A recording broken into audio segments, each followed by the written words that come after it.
నేనేరా నీ కొడుకుని చంపానని కన్న తండ్రితోనే ఒకడు చెప్పెళ్ళాడు. ఏం చేయగలిగా? మనకున్నది ఒకటే దారి.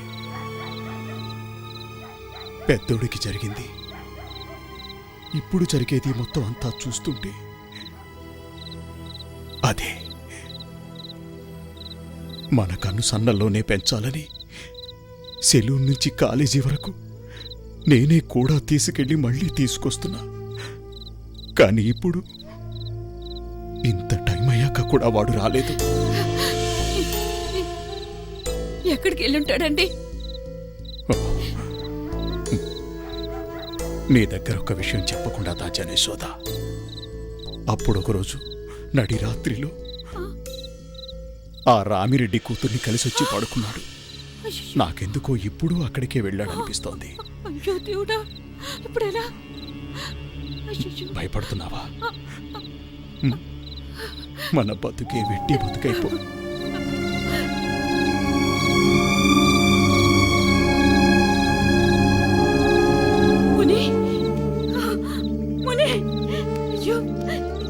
ఎంతసేపు ఎక్కడికి వెళ్ళావురా?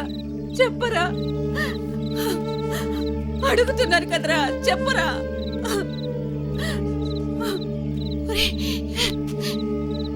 రామిరెడ్డి ఇంటికి వెళ్ళావా? నేను ఇప్పుడే నీకు చెప్పాను కదా, ఇంకా ఎందుకు ఆకలితో వచ్చిన వాడిని ఆపి యక్ష ప్రశ్నలు వేస్తున్నావు? నువ్వు వెళ్ళి చేతులు కాళ్ళు కడుక్కొని నిద్రపో. భోంచేసి నిద్రపో. ఏదైనా ఉంటే పొద్దున మాట్లాడుకో. ఊరికే వాడిని సతాయించుకో, వాడు తిని పడుకుంటాడని చెప్తున్నాను కదా. నువ్వు వెళ్ళు బాబు, నువ్వు లోపలికి వెళ్ళు.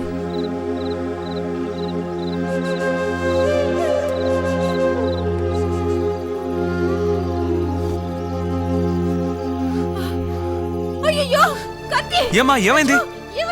కత్తి చూపించు. కత్తిరా. కత్తండి. మన కుటుంబంలో లేని అలవాట్లు నీకెలా వచ్చారా? చెప్పరా. ఎందుకే అలా అరుస్తావు? నోరు మూయవే. ఇదో తత్తమరా, ప్రతిదానికి భయపడుతుంది. నువ్వు వెళ్ళాయనా? ఎందుకే ఇలా తయారయ్యా? అసలు వీడెవరితో స్నేహం చేస్తున్నాడు? వీడెవరిని ఢీకుంటున్నాడు? దానికి ఇంత పెద్ద కత్తి తెచ్చుకోవాలి, కానీ ఎంత చిన్న కత్తి తెచ్చుకున్నాడు చూడు. దీనికి పోయి ఓ కేకలేస్తున్నా.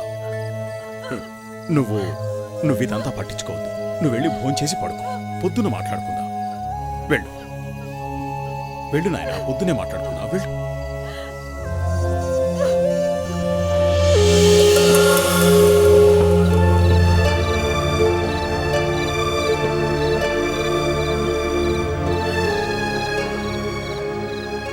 అంతా చెయ్యి దాటిపోయింది.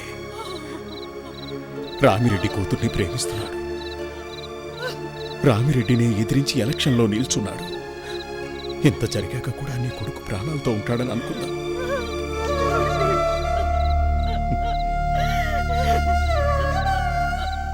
నీ మొగుడికి ఏదన్నా అయితే అది తట్టుకునే శక్తి నీకుందా?